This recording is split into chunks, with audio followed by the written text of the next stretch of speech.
thing that I have to add is over here. Sorry, was it a question that you asked, Quinton? I kind of got stuck. No, no, no. When You can speak. Huh? All right, Go ahead. so I'll just carry on. Sorry, my bad. It was not a question basically, but because I see Quinton is so deeply absorbed across different sports, I think there when Virat Kohli. Acha, do you remember when was the last time India toured South Africa? Which year for the cricket tour? I'm trying to think now, was it quite a while ago? Are we speaking about one days or test matches or a full series? Usually when they come, they do a full series on only. So it Yes, like yes, yes. it was back in 2018. So the Okay, reason why okay, I okay. say this, and I will quickly run through the story before I have my first next football question. A certain bowler called, they were twin brothers who bowled to Virat Kohli in the nets and also Mhm. took their wickets. Do you know which brothers are we talking? Are Am I you talking talking about? about? Are you talking about the Janssen brothers? Yes, exactly. Yes, So you are. Marco Jansen and Duan Yes, Jansen, and I'm yes. sure Anukar sir, now even you know Marco Jansen because he's like Yeah, yeah. he's like a famous person now. But back in 2018, and it's a wonderful story. I am not quite sure. Like I will extend the story once No we are worries, no worries. done Yeah, this entire conversation story. But it's like how their fathers, how the brother's father got to know that India has been doing it as a tradition. From right from the Sachin Tendulkar era, when they travel abroad, they call in the local bowlers, the net bowlers to come in, and as soon as the Janssen senior got to understood that the Indian cricket team is open, he just pushed both of his kids to come through, and Marco Janssen really did great. But I mean, Yeah. coming back to the entire football thing that I wanted to ask you more about is, you mentioned so much about community assistance around fantasy sports, which Yes. also I will ask Anukar sir later, because even we are experiencing a huge wave Mm, when it comes to fantasy sports in India. Not just football and cricket. I think beyond football and cricket, we don't really have a lot of sports where people actively engage in. Quinton, how do you see the entire fantasy landscape within football evolving globally in the next 5 to 10 years with whatever you have learned or done so far? Yeah.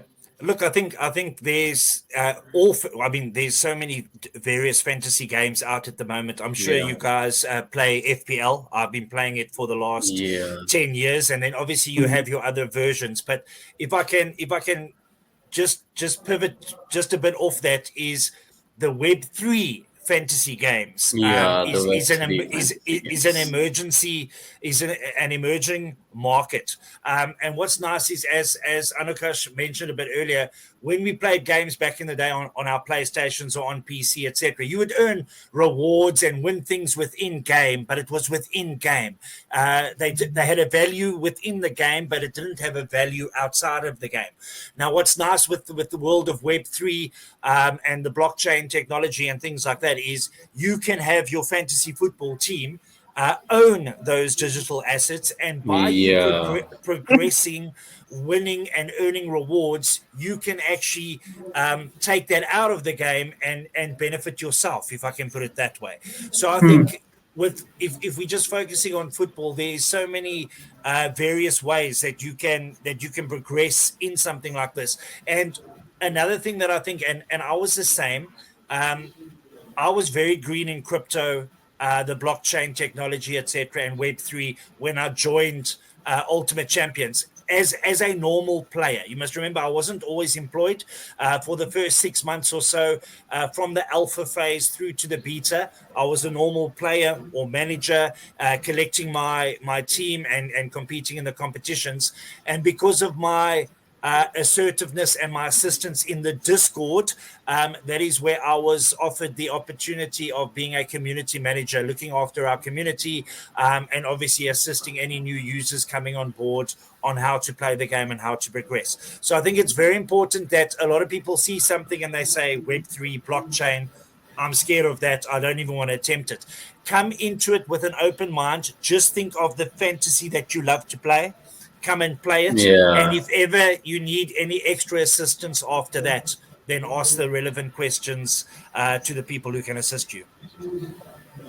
Anuka So, sir, I think it's a great point put forward by Quinton, because even back in India, I think both of us can vouch for it. Like when even the biggest sports fans, if they don't understand something, their initial reaction is not so much as to learning it, but kind of running away from it, right, Anuka sir? Yes. absolutely, like my wonderful co-host with technology. I'm so sorry, Dohi, but I, I had to I say it. am I'm so I sorry. I am trying to get better. I am Yeah, no, no, I you're can send wonderful you at it. emails now.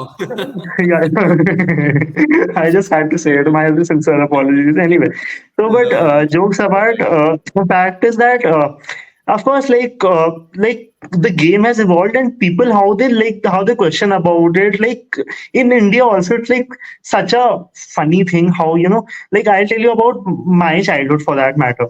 Like I remember kids in my school used to work hard so that their parents could buy them certain games and all.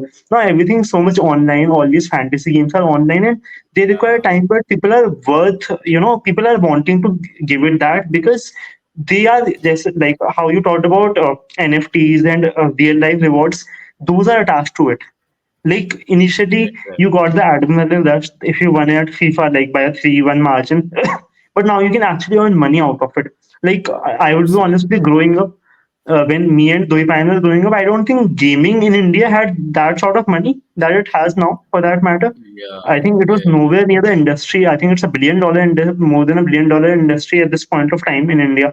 And of course, it goes to show how times are changing. And like because money is coming in, better technology and better sort of adaptations are coming in the games. But like this makes me question one thing. Quinton, according to you, or someone who is working or like vouches for a game which is so much into with real life experiences and all. Do you think a game like FIFA, which is like of course FC 24, I won't at this point of time, like down the years, I would be honest with you, although like the gameplay has changed, everything has changed. The interface of playing on the PC or the PlayStation or like the PS4 for that, PS5 for that matter. I'm sorry, I don't know if that exists in India at this point, but for that matter, at this point of time, it like the gameplay has kind of the interfaces remain the same. So do you think 10 20 years down the line, people will want to not use such sort of technology because of course of better technology, more user friendly games sort of coming in? Or do you think that these games will always have a place despite no matter how much AI or real life experience tries to replace it or tries to compete with it?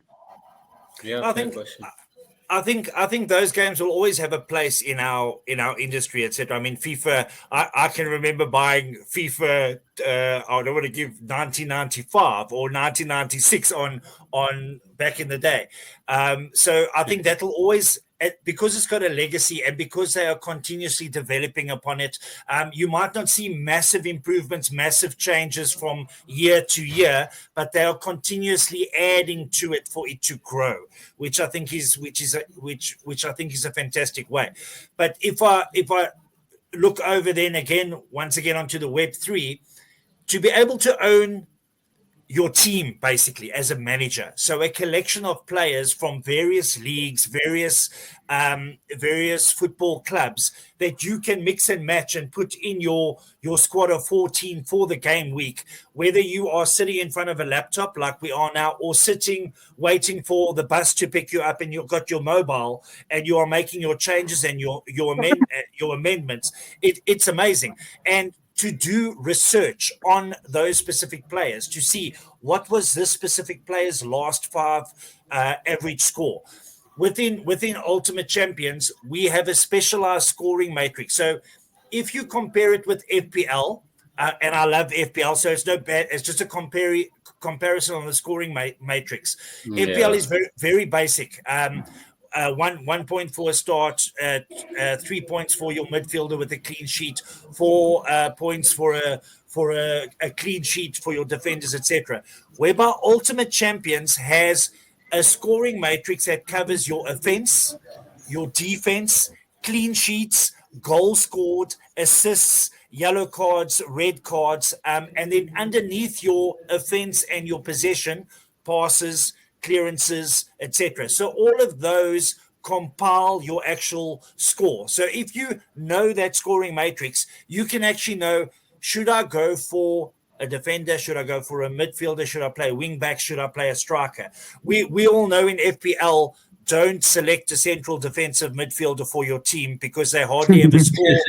Except if Rodri, except if Rodri, right? Yes, yes, and Douglas Luiz is doing pretty decently for Aston Villa as well. So you don't do that. We're in Ultimate Champions because of the passes, the touches, the distribution, and things like that. You want some of those players in your team. So those are the differences that you have between the various games. I think they will all coexist going forward because, like I say, technology is continuously advancing. One question I have, and like, though, of course, you can take the charge after that. Talking about technology, it raised my mind to something. So recently, like, news came out, and it was, of course, legit that from next season, somewhere around that, a device will be placed, like, internally in the souls of all the players playing the Premier League, so that the actions can be tracked better than it has ever been because of the technology. That device will be placed in the boots of the players, and I think it was from one of the top brands. I don't remember the name. Like, it was. If I say, then it would be like, doing disrespect to the other brands. So I don't want to be charged for defamation or whatever. But the thing is that, like, now what it said was that it will make the game very much more data driven, because then with every movement the player makes with his or her leg, you will be able to detect how, what sort of movement they are making, what they were thinking, or before the shot, how it was executed, and all those things like that. So, do you think, like, of course, like, Doipan here has done a wonderful job with a data-driven segment with us on YouTube, so you should check that out sometime. But do you think, data, like, of course, although I myself I vouch for it, but do you think adding this kind of takes away a bit of the flavor of the game, because getting too much into statistics or data for that matter? What are your thoughts on it? it it could do that, but if a specific game or project is doing that to get the real life movements of a specific player, because each player has a different move that potentially does, shoots in a different way, etc., to make that more real life and more realistic as possible, then I just think that will be brilliant. I mean, it'll make that gameplay fantastic and amazing. Obviously, we don't want to go too far into the AI and the robotics and things like that. A lot of people are still hesitant in our world pertaining to that. But I think gradual strides going forward cannot harm anything and only add to the excitement. Yeah, I feel there is a lot of dichotomy attached to it, and I can't help but I am probably gonna keep saying this for the next 1 year of whatever I've done in the last 1 week. So Quinton and Anukash, both of you would, and Anukash knows this, but I had visited the Premier League headquarters earlier this week near Paddington Station in London, which is also quite famous. And we had a total of 4 sessions and 9 speakers come and present us something, which basically was a short revision or a short insight into what they do on a daily basis. So something around of something. One conversation ran along these lines where we try to understand what particular section does the Premier League want to target, and the answer was like the Premier League is open to exploring, and because Premier League is so big, because Premier League does not have too much of a dearth of any resources, and that's an understatement right now given how the tournament, the league has prospered over the last couple of decades. They really want to expand it into areas where the Premier League is not currently there. But that being said, they don't want to compromise on the existing set of fans, because that is the reason why they became so big in the first place. So we here at the Indie Football Podcast, sometimes me and Anukar sir sit down late night, and we have a conversation around it, like what really do we want to do out of it. And the question has to be to understand what football culture means, Mm. and like as our vision statement says, that we want to build a football culture. But a football culture for Quinton, or a football culture for Anukarsh, and a football culture for Doi Payan might mean three different things to like three Absolutely. different people.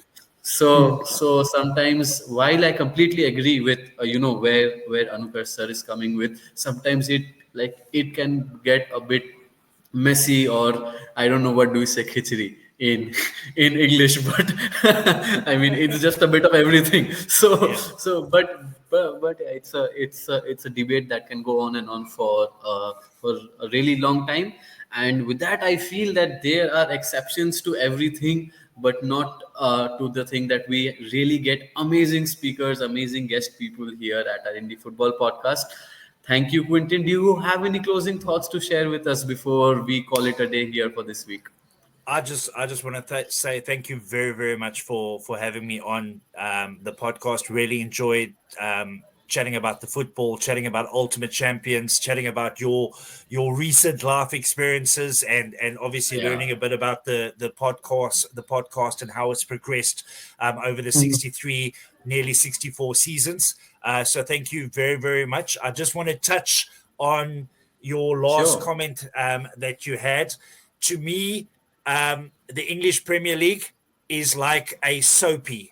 So a soapy is like a series that you watch. It is a soapy that you watch right through. There are twists, there are turns, from the players to the refs, to the commentators, everyone involved, to the pundits that you hear on television, Mm. makes the FPL a show. So when you were mentioning Yeah, that you went to that meet, and where they want to go and things like that, as you mentioned, I think they are fine just the way they are.